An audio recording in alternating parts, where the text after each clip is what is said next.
Самостојноста и независноста, кои добиваат израз и се диференцираат во овој период, представуваат шанса родителот во безбедна средина да му покаже и да го научи детето на самостојно и правилно донесување одлуки.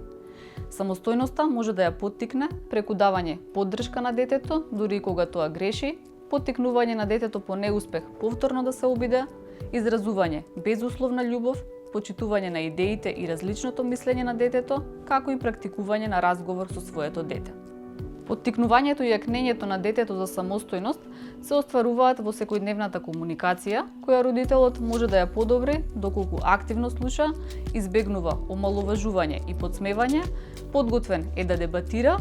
и кога не го одобрува, го разбира детето и неговото однесување. За да се почувствува рамноправен член на семејството, важно е во овој период родителот да го вклучи детето во семејните разговори и при донесување на семејни одлуки.